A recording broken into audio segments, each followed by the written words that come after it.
안녕하세요. 6시 내다육입니다. 오늘은 오로라이고요. 이쪽에 있는 아이들은 이제 블랙베리, 그리고 이쪽에 있는 아이들은 레드베리입니다. 레드베리. 레드베리는 정말 산딸기처럼 정말 빨갛빨갛한 그런 느낌이 있어가지고 레드베리 싫어하시는 분들은 정말 없을 거예요. 이 레드베리가 참 신기한 아이인 게요. 오전에 햇빛이 좀 잘 들어오는 날에는 반짝반짝 윤이 나면서 색깔도 더 붉어지는데 오후 정도 되면 오전보다 색이 좀 탁해지고 빨간 그 느낌도 조금 없어지거든요. 다육이들이 하루가 다르게 햇빛을 잘 보면 좀 빨개지는 게 이제 뭐 당연한 거긴 하지만 요 레드베리는 신기하게 아침 저녁으로도 색깔들이 조금 차이가 나는 게 또 레드베리의 또 특징 이지 않을까 생각이 드는데 오늘은 제가 이렇게 좀 따글따글한 아이들 키우는 방법에 대해서 이야기를 좀 나누도록 하겠습니다. 이 오로라 그리고 여러분들이 또 많이 키우시는 게 이제 홍옥이에요. 홍옥. 요즘에 농장을 다녀보니까 홍옥이 굉장히 많이 나오고 있는 시즌이더라고요. 이게 이제 여름이 되기 전에 농장에 이제 많이 나오다가 겨울이 접어들면 보기가 힘든 다육이 중에 하나가 요 이제 홍옥 레드베리 요런 종류의 아이들이에요. 오로라 이렇게. 이 오로라가요. 이렇게 윗부분을 보면 너무 그냥 예쁜 모습만 이렇게 보이잖아요. 근데 보세요. 밑으로는 엄청 지저분하죠. 이게 이제 공중뿌리입니다. 공중뿌리.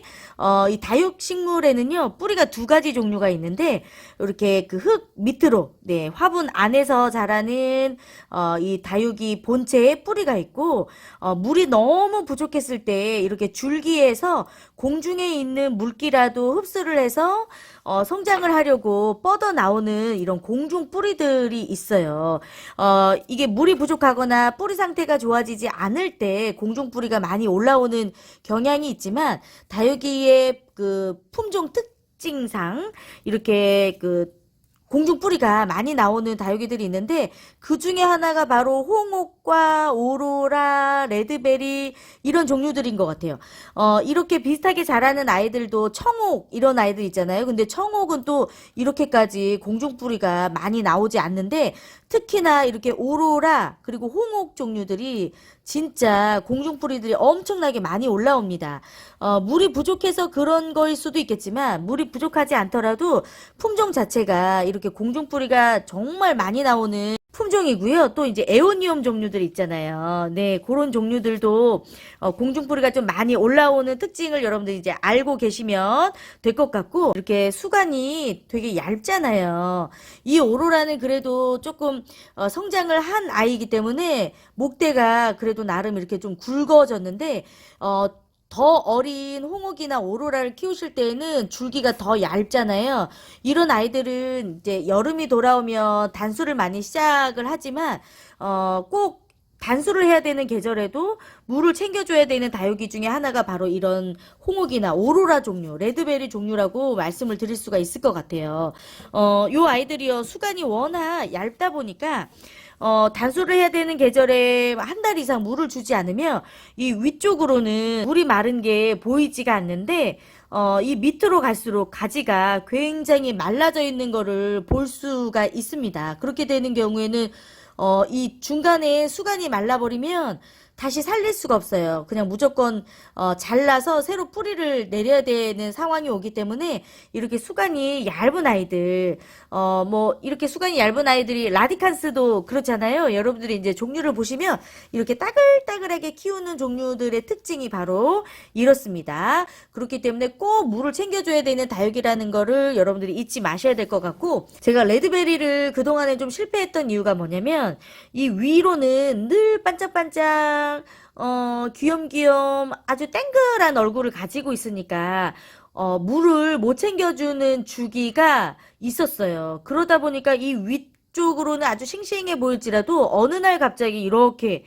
밑에 부분을 보면 가지가 굉장히 말라 있어서 이미 죽어있는 상태들이 많이 있거든요. 여러분들도 이렇게 수간이 얇은 아이들을 키울 때에는 진짜로 이 얼굴을 보시는 게 아니라 이 밑에 부분, 가지 밑에 부분이 말랐는지 안 말랐는지를 반드시 확인을 하시고 꼭 물을 챙겨 주셔야 된다는 거 여러분들에게 말씀을 드리고 싶고, 또 한 가지 이런 아이들을 예쁘게 키우는 방법이 뭐냐면, 지금 보면 이렇게 줄기가 길어져서 나름 그냥 이제 멋있는 모습을 볼 수가 있는데, 이렇게 작은 오로라를 홍옥을 가지고 와서 키우다가 이렇게 좀 쑥 자랄 때가 있어요. 특히나 이렇게 장마철 햇빛이 부족한 때에는 이 아이들이, 어린 다육이들은 웃자람이 좀 심하기 때문에 쑥 하고 웃자랄 때가 있어요.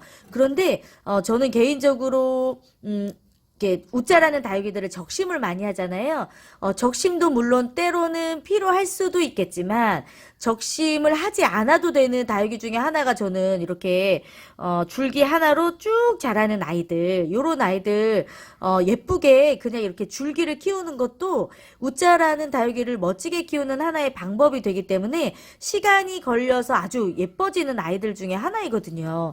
여기 보이는 오로라도 굉장히 사실 이제 위로 쭉쭉쭉쭉 많이 자라는 모습을 볼 수가 있기는 한데, 제가 요 아이들은 일부러 적심을 한 건 아니고 이제 여름에 부전나비 피해를 입어가지고 이렇게 중간중간에 부전나비가 파먹어가지고 원치 않았음에도 불구하고 적심이 된 요런 아이들이에요. 적심이 된 자리에는 다시 새로운 자구들이 올라오기는 하지만, 요렇게 두 개가 올라오면 좋은데 요 줄기는 지금 한 개가 올라와 있고요. 이렇게 뒤쪽으로 보시면 더 잘 보이시는데, 지금 요 줄기는 가운데가 이제 적심이 된 자리에서 이렇게 양쪽에 자구가 두 개가 나와서 이렇게 크고 있는 거예요.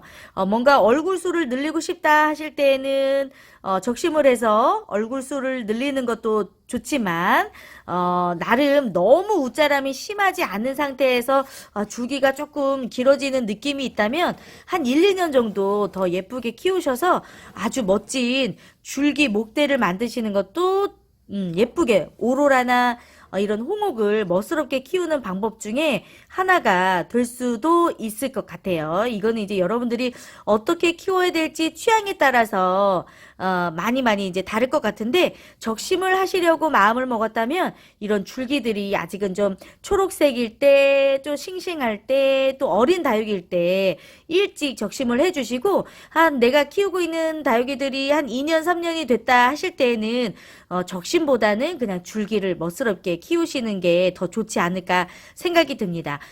초기에 웃자람이 있었던 다육이라 할지라도 내가 한 2년 넘게 키우면 웃자람이 많이 줄어들거든요.